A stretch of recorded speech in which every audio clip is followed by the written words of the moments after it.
James Adams of tristatefootball.com with Coach Marksberry from the victorious Simon Kenton Pioneers.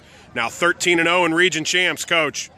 You're playing in a game like this, you're coaching it, you win 13-12.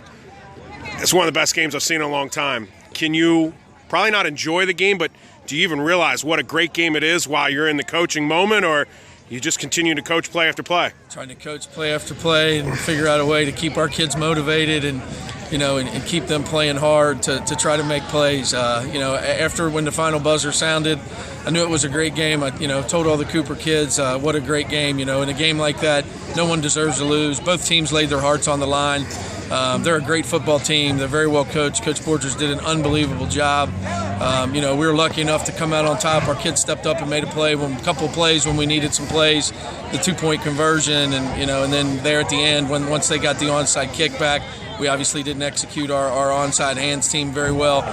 That's something we need to take a look at this week. But I'm very, very proud of our kids and very excited to be moving on to the next round, survive and advance. Coach, number 8 for them, Dante Hendricks, I thought played one of the better football games I've seen in all the games I've been to this year. Defensively, he was outstanding. Offensively, he made some big plays. He was diving for footballs that weren't even catchable at times. I don't know if you thought he in particular stood out, but I thought him and a couple of the other players for Cooper really were outstanding. He did. He's an unbelievable football player. Unfortunately, he's only a junior, so he'll be back next year. But, Dante, you watch their film and you know that, you've got to keep Dante from making plays. What a great young man and a great football player. And, same thing goes for Marcus Watson and their quarterback Brown. And I even thought the Jackson kid, the tailback, played really hard and ran really hard. And, they had a nice game plan. And, again, my hats are off to them. My hat's off to them. They played a heck of a football game, and we're just fortunate to come out on the positive side of the scoreboard. What do you make of the field? It's pretty muddy, pretty sloppy. It's a lot wetter than any other patch of grass I've been on in the area lately. It's a lot wetter than our turf was all week, I'll tell you that. And it affected the game a little bit, but we knew that. We saw the way it happened with the Connor game last week on tape. That's one of the tapes that we'd traded. Coach Borchers and I had traded, and we knew it was going to be tough sledding. And our kids just found a way. It wasn't pretty. It wasn't what we're used to. Scoring 43, 44, 46 points a game. But a win's a win, and we'll take it, and every win's a great win, no matter if it's 1 point or 50 points. And we're moving on again, and we finally got over that hump of we've lost several times in the regional championship game, and that was one of the things that we talked about with our kids this week about breaking that streak and finding a way to move on and play next week, and they did. They bowed their necks a little bit and made some plays, and I'm just really proud of them. Offensively, you guys didn't throw the ball very well.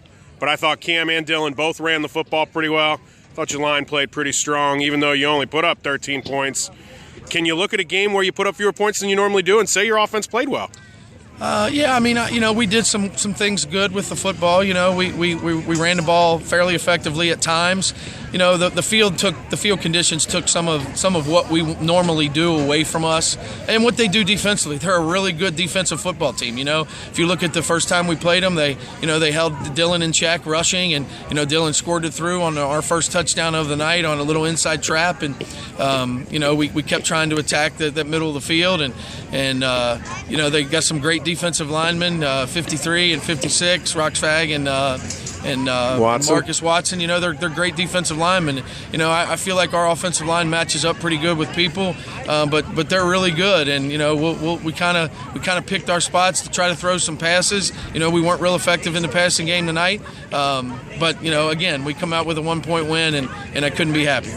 Defense played great tonight, Coach. It's as simple as that, but how were they able to play so good?